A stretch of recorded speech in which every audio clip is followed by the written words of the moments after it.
Hello, I'm Adam Mayberry and welcome to Spotlight on Sparks. I'm reporting here at the Golden Eagle Regional Park in Sparks, where the city is doing its part to conserve and preserve water. Majority of the park is covered by artificial turf. And the call is out to reduce your water use by 10%. TMWA, or the Truckee Meadows Water Authority, asks residents and businesses to reduce their water use by at least 10%. Additionally, when it comes to landscaping, assigned watering days and times are required. The drought plan was approved by the TMWA Board of Directors in spring of 2015. The problem? Water levels in Lake Tahoe and Boca Reservoir are no longer able to release water to meet required minimum flows. We have the Truckee River, which flows normally, but in addition to that, there's a number of man-made reservoirs upstream. In fact, Lake Tahoe has a dam which controls the top 6 feet. Lake Tahoe is actually the largest reservoir in the system, and we have Stampede Reservoir, Boca, Prosser Reservoir. TMWA has begun making releases from drought storage reservoirs to supply water and is pumping additional water from wells. Surface water is about 55% of overall demand, but about 60% of that right now is surface water that's being released from Stampede Reservoir. It's TMWA's privately owned drought reserves in the river. It's not natural flow or water that would normally be there. There's not enough water in the Truckee River right now to meet typical customer demand. Typically, we provide about 90% of customers' demand comes from the Truckee River. Why 10% is the savings goal? TMWA says everyone can find a way to conserve 10%. During the month of May, we saw a 19% reduction, June a 10.5%, and so far the numbers for July are looking real positive. We don't have final numbers yet, but definitely people are responding and doing what we've asked, and we're really thrilled with the response. Projections show a 10% reduction in water use would allow TMWA to retain more than 1.6 billion gallons of water, helping maintain sufficient water reserves for next year. We're going to be able to save at least 5,000 acre-feet of water upstream in our upstream drought reserves, so that we'll have that next year in case next year is dry as well. The best times to water your lawn are late at night or early in the morning when the ground and air temperatures are cool. Each home or business has 3 days to water each week. The easiest way to save water this time of year is outdoors. Summertime demand is basically 4 times higher than it is in the winter, and all that water, that extra water, is being used outside. If the last number of your home or business address is even, 02468, water on Tuesdays, Thursdays, and or Saturdays. If the last number of your home or business address is odd, 1, 3, 5, 7, or 9, then water only on Sundays, Wednesdays, and or Fridays. Please don't water on Mondays, as it is a day of rest for the water system, giving it a chance to recharge. We went into this year with just about full upstream drought reserves, about as much water as we could possibly have between the water we had stored in Boca Reservoir and Stampede, and then our private owned water in Donner and Independence Lakes. And to date, we've only used about 15% of that this summer. So, and then looking out for the rest of the summer for demands, and then as bad as next winter could possibly be, we would still go into next winter in fairly good shape from a drought storage perspective. Patrols are actively looking for water wasters. For repeat offenders, fines can go up to $75. To report water wastage, call TMWA Conservation Hotline at 834-8005. It's easier than you think to use water responsibly. Whether you are a resident or a business owner, you can use less water indoors by making some small changes in habits and by installing water-efficient fixtures. Check toilets for leaks. Never use toilets for trash. Take shorter showers. Install water-saving shower heads. Turn off water while brushing teeth. Rinse razors in partially filled sinks, and run clothes and dishwashers for full loads only. We live in a high desert environment here in northern Nevada. The amount of water used during the warm months when we water our landscape is 4 times the amount of water used during the winter months. That according to the Truckee Meadows Water Authority. Here's some tips on how to be more efficient with water outdoors on your property. Water efficient landscaping. Use brooms to clean driveways, sidewalks, and steps. Don't let water flow while washing cars. Only let kids play in sprinklers on assigned days. Water lawn by Tumwa's rules, cool parts of day.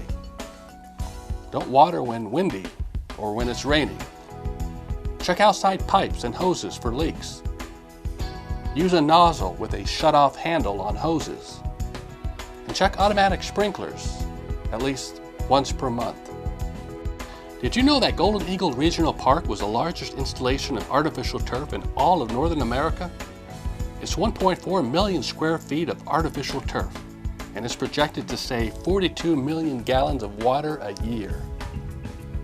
Water conservation was a huge concern in the planning and building of this 140-acre park. There are 6 softball fields, 4 baseball fields, 2 Little League fields, a stadium-sized soccer, football field, and 2 multi-purpose fields, and even volleyball and bocce ball courts. The place is often packed with families and athletes attending tournaments and events. The popular park has become a hub of the community, and is part of the City of Sparks doing its part for water conservation. By saving up to 42 million gallons of water a year, the city helps the Truckee Meadows Water Authority reach its conservation goal of 1.6 billion gallons of water saved. The city advocates for its residents during every Nevada State Legislative session. Here's what got done during the 2015 session and what's to come. The business of making laws often starts with a problem. Many of the issues the Nevada State Legislature takes on will affect cities, and some of those suggestions for bills even start at the city level. The City of Sparks was very involved in the 78th legislative session in Nevada. The City of Sparks legislative platform focuses on legislative initiatives that have a significant and substantial positive or negative impact for the City of Sparks and its residents. Traditionally, the city measures a legislative session based on the potential of how much the city may lose through unfunded mandates or added regulations. But overall, the 2015 session was exceptional for the City of Sparks and cities across the state. In fact, the city gained additional autonomy through Assembly Bill 493, a measure that provides functional home rule for cities across Nevada. This last-minute bill, a small miracle, was heard and passed in both houses on the final day of the legislative session. Functional home rule essentially grants Nevada cities the right to enact ordinances or the ability to initiate new programs and policies, so long as the measure does not conflict with state law, or as long as those measures are not addressed in current law. Functional home rule, however, does not include the right for cities to enact new taxes or fees. This form of home rule is referred to as fiscal home rule. And while modest, reforms to workers' compensation benefits, collective bargaining, and public employment retirement systems will offer long-term savings to the city and its taxpayers. A special thanks to State Senators Debbie Smith and Don Gustavson, along with Assembly members Mike Sprinkle, Ira Hansen, and Jill Dickman for their tireless efforts in serving our state and their dedicated support to the City of Sparks. The city wants to introduce you to people working in regional government. Today, we introduce you to 2 more local legislators. We begin the segment with Nevada State Senator Don Gustavson. Thank you, Adam. It's a pleasure to be here today. And I've been a Nevada resident for about 50 years now. And I've lived in both Reno, Sparks, and Carson City. And I'm married. I have 3 children myself. My wife has 2 boys and have 9 grandchildren, 1 great-grandchild. And they all live in this area except for one who's going to medical school right now. I represent a very diverse district. It encompasses over 37,000 square miles. I represent most of Washoe County area-wise, starting in Sparks and going north to the Oregon border. Then I have all of Lander, Pershing, Humboldt, Esmeralda, Mineral, and Port Nye. So basically I go from the California-Oregon border in the northwest corner of the state all the way down to Goldfield. So it's a very diverse district, but basically I live just right outside of Sparks. I represent Sparks. I love Sparks. I've worked in Sparks for a long time, and I just really enjoy the people there, and I'm able to work with the City of Sparks. Being part of Sparks itself that I represent, I can work with Sparks, the City of Sparks, on different issues that they have with the Charter Committee and other issues, local issues that we have there, and I'm more than happy to do so. Fortunately, I'm retired now from my other position, and I can get out there more often. But it's still like being a very diverse and large district. During this last campaign season, I was putting 4,000 miles a week on my vehicles, just getting out there trying to meet everybody for the different parades and knocking on doors. It's a lot of work. Well, I started off when I got out of high school designing fire sprinkler systems. And then when I came up to Reno, nobody was doing that up here, so I just took a minimum wage job, just get out of Southern California, and came up here and done very well since. I've been in management a couple of times. I've been driving, done a 1 and 2 driving truck. I started off working for one of the Red Hostess Cake way back in the 70s, and it was a great job, loved it. But I just pretty much stayed in the food service business locally. I drove truck, but I was just around here locally. Well, some people say I'm a good dancer. Of course, myself, I love to dance. Wife and I love to dance. That's how we met. We get out there, we have a lot of fun, and I know I'm probably better. I could never dance before. I always had 2 left feet, but it's a great experience. It's great exercise. You get out there, and we have a lot of fun. I encourage everybody else to get into it. You know, it actually started around 1980s. I got involved talking more about the Constitution, and started reading it, studying it more, and finding out, well, some of the things the federal government especially that they were doing, that I asked myself, why are they doing this? How are they getting away with this? And even local government, or why weren't they doing something that they should be doing? So I did the research and study on it and determined that somebody's got to get in there and start saying no to what the federal government and state government is doing to us. So that was my quest, to get out there and try and stop some of the bad legislation. I know we need new legislation occasionally, new technology, different things like this, and we always have to fine-tune some of the other laws that we passed the previous session. But as far as getting bad laws, and our constitutional rights really mean a lot to me, so I wanted to get out there and fight for our rights, and any of these bills that came up that take away one step at a time our constitutional rights, I wanted to have something to say about that. I've been able to do so and have made a difference. We continue our series with a conversation with Nevada State Assemblyman Ira Hansen. I was born and raised actually in Sparks, so I was born at Washoe Medical Center in 1960. Grew up in Sparks, went to Robert Mitchell, Dilworth, Sparks Middle, graduated from Sparks High School in 1979. My grandfather actually moved to Sparks in 1926, was a boilermaker on the railroad, so that's my roots in Sparks. All my kids have grown up in Sparks. Interest-wise, outdoor stuff, hunting, fishing, trapping. I'm a bookworm, love to read. Obviously politics, did talk radio, wrote for the Sparks Tribune for almost 17 years. Of course, I've got 8 children. My wife and I were Sparks High School sweethearts. In fact, she was class of 78, I was class of 79. I always brag about this, she was the homecoming queen. I'm a plumber and a plumbing contractor, and my business is and still remains located in Sparks. Well, you know, I've got Winnemucca, Hawthorne, Tonopah, you know, you go through the city, Battle Mountain, McDermott, Gerlach, and North Sparks. Actually, mainly unincorporated Sparks, Washoe County, that portion, but my zip code's still Sparks. Well, it's Assembly District 32, and it takes in all of North Spanish Springs, and then all of Washoe County, all the way up to the Oregon line, and then all of Humboldt County, Pershing County, Lander County, Mineral County, Esmeralda County, a large chunk of Nye County, and did I say Mineral County? Yeah. So anyway, takes up 38,000 square miles of the state of Nevada. Well, I grew up in a very political family, so that, as far my earliest recollections politically are sitting on my dad's shoulders at the Reno airport watching Barry Goldwater come down the stairs. So just having grown up in that environment, I've always had an interest in it. And then doing the talk radio show, I did a show for KOH for 5 years, and then KKFT here in Carson, which covered Reno too, for a year. And then writing for the Tribune. I've always had a certain level of civic interest and a sense of civic duty.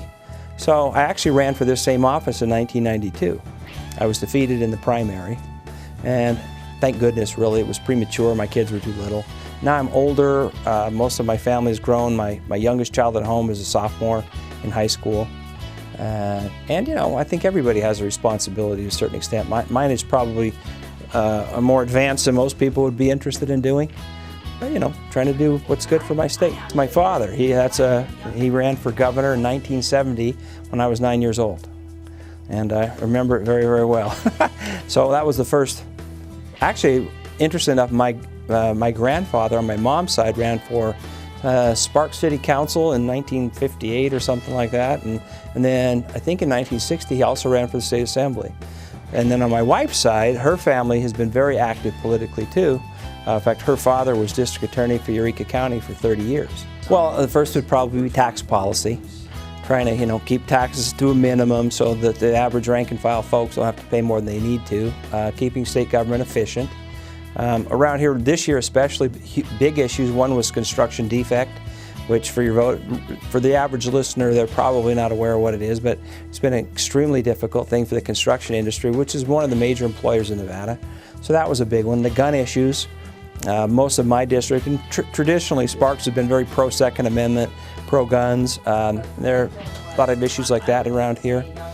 Education issues are always huge, especially attempts at educational reform. The problem for local governments in Nevada is because they are pretty much creatures of the state. Whenever there's a problem financially, it's like everything gets sent down to the local levels, but the financing isn't connected there to do the programs.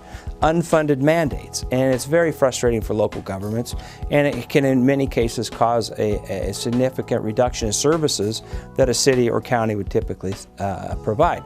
Even though they've been mandated to do it, they don't have the money to do it.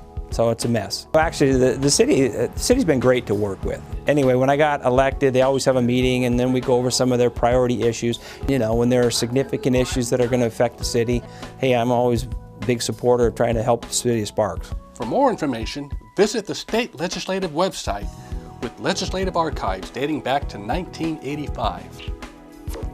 Sparks City Councilman Ed Lawson was elected in 2010 and is a champion of economic development for the city. He's up next in our conversations with the City Council. I think where we are positioned to be the new high-tech area in the U.S. We have a very large fiber optic network that runs right along I-80 that connects us with Silicon Valley. As you know, Silicon Valley prices for housing there has gone through the roof, and what you could buy here for $200,000 might cost you $2 million over there. So a better place, to raise kids and have some more disposable income.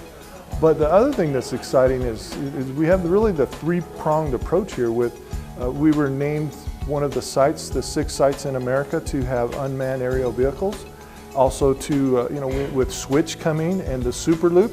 And Tesla's kind of like the icing on the cake kind of a deal. The Superloop is really exciting that Switch is bringing to us. It's going to connect Las Vegas, Reno, San Francisco, and LA by ultra high speed internet. And there's already been an agreement made with Switch in the Nevada government, and I believe the governor was part of it, that all our school children in Nevada will have access to that. So the high-tech part of our growth in the next 10 to 15 years is very exciting. It'd be a great time to be a young person starting out. Well, I think our future is bright. The challenges are what we're going to have to work through. And I think I asked this question about 4 years ago, is what do we want to be? We don't want to be pushed into a corner to be a certain thing. And so as Sparks citizens, what do we want to be? I mean, we can't be all houses, and we certainly can't be all anything else. So we have to have a perfect mix in there. And regional cooperation with Washoe County and Reno is key. We have to work together because this is going to be a growth spurt that is going to affect everybody, not just the city of Sparks. And those are conversations we're having with Story County now, and that I've expressed an interest with their commissioners and their county manager that they need to help us with our schools. There's no housing in Story County, so they're getting all the gravy and none of the burden. So we want to make sure that that's equitable also. I sit on the EDON board, and I also sit on the board of the Western Nevada Development District. And Western Nevada Development District is the federal arm of economic development. And until the last few years, Sparks and Washoe County and Reno haven't participated in that board. So I'm very excited about the future for that. The city of Sparks believes in giving back to its community. Recently, city officials participated in Career Day at Sparks Middle School, where students We're taught the value of a good education, encouraged to stay in school and make the right decisions. The students also learned how local governments work and how laws are made. Public safety is the #1 priority for the city of Sparks. Each year, the city honors its firefighters that have dedicated their lives to keeping us safe throughout the year. The Sparks Fire Department recently honored outstanding service by firefighters, citizens, and businesses with a commendation ceremony at the main station on Victorian Avenue. Fire Chief Tom Garrison started the 20th anniversary ceremony by honoring former Sparks firefighters who passed away during the previous year by ringing a bell. A Sparks Fire Department tradition. Master of Ceremonies Fire Apparatus Operator Manuel Souza kept the crowd of family, friends, and community leaders and Sparks City officials entertained. It's a great feeling to give our fellow firefighters awards and recognition. We have a lot of talent in the department, and a lot of people do a great job in different aspects of our career and our job, and a lot of things allow us as a fire department to provide really good customer service, and that's what we're trying to recognize. Commendation bars were awarded to firefighters Nick Corona, John Raw, and Max Scott, and Assistant Fire Marshal Chris McCubbins. Firefighters Corona, a rookie last year, and Raw helped improve their fire stations and work environment. Firefighter Raw also developed new patient care forms which saved time and improved service. Firefighter Scott found a potential health hazard with the fire apparatus, spent his own time researching a solution, and then found out how to get the right people to fix it. Because of his efforts, firefighters all around the country are safer and all apparatus are being retrofitted. Assistant Fire Marshal McCubbins was instrumental in making the 25th annual Sparks Pancake Breakfast a big success. Each year, the Pancake Breakfast is a fun way for adults and kids to learn about prevention and safety and get a free pancake breakfast, cooked and served by city officials to boot. Sparks Fire Department Employee of the Year was firefighter Jared Stewart for his efforts helping children in the community. And the Sparks Firefighter of the Year was Fire Apparatus Operator Chas Welch. It is an honor, and it's a pleasure to work for the Sparks Fire Department. I appreciated the Sparks Department gave me the opportunities to do things that most people don't get the opportunity to do, and it was a pleasure to be able to do that for them. While all Sparks firefighters could be recognized for their commitment, courage, and service, these firefighters went above and beyond the call of duty and gave their time, used their own initiative, and even their innovative skills to improve the Sparks Fire Department and the city. Summer is always a peak for family fun in Sparks. This year, a new event kicked off the summer event season at Victorian Square. Take a look. When the farmers market relocated after many years in Sparks and the city was looking to fill the void in 39 North downtown, a group of local business owners already working to revitalize downtown stepped up again. The first 39 North Marketplace was held on a beautiful evening in mid-June and was well attended and boasted a variety of local vendors. 39 North Downtown is a grassroots group of citizens working alongside the city to enhance the downtown area and bring more year-round friendly family events, public art displays, and new businesses to the Victorian Square area. A key component of that effort is the 39 North Marketplace, which brings farmers, artists, unique vendors, live entertainment, activities for children, and tasty food choices together in a street fair environment each Thursday evening during the summer months through the end of August. 39 North Marketplace continues a great tradition of summer events in Victorian Square that include Hot August Nights and the world-famous Rib Cook-Off. Sparks is happening here. Driving through the intersection of Pyramid Way and McCarran Boulevard, you may have noticed some changes. Major traffic improvements are underway to make room for more cars.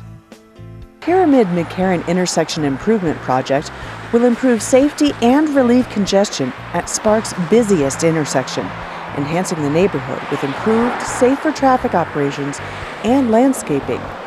Already, the skyline is opening up as the RTC acquires properties to make room for a widened road. You may have noticed fencing and some demolished buildings. All owners have legal protections and are compensated when property is taken for public use. The Pyramid-McCarran intersection project will improve safety and traffic flow.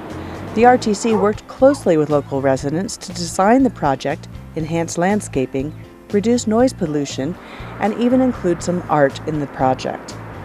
Landscaping and aesthetics are actually a big part of the project. There's a series of public workshops that considered things like walking trails and open sightlines and even a distinctive public sculpture. RTC worked closely with the public and then finally adopted a plan. Here's what's coming. Widened Pyramid Highway from 2 lanes to 3 lanes in each direction north-south, and from a reconfigured Queen Way on the north to Tyler Way on the south. McCarran Boulevard would remain 2 lanes in each direction running east-west, but with additional turning lanes. The investment for the federally funded project is $71 million and includes local fuel tax dollars. For more information, visit the website or call 1-855-90-PYRAMID. Other transportation improvements that'll help people move from Sparks, such as this neighborhood, to South Reno, are well underway. It's time for an update on the Southeast Connector. The Southeast Connector is on the way with Phase 2 under construction. The new roadway runs east and parallel to the 395 connecting Sparks Boulevard and the Geiger Grade. The RTC recently released this animation of the roadway and the recreational facilities it's building. Take a look. The Southeast Connector is projected to open to the public in late 2017. When finished, the new arterial will simply be called Veterans Parkway. Golden Eagle Regional Park is an important destination in the city of Sparks, hosting several competitions and sporting events throughout the year. The Sparks Marina is also known as the gem of the city of Sparks, hosting a variety of diverse and unique special events, including the Pro Watercross Tour.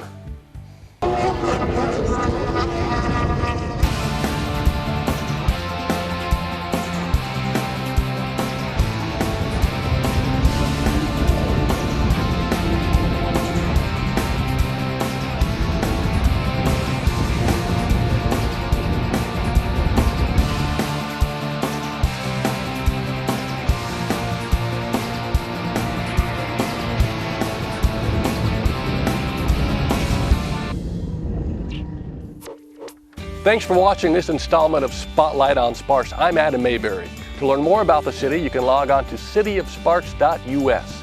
And don't forget to follow us on Facebook and Twitter. Thanks for watching, and remember, Sparks, it's happening here.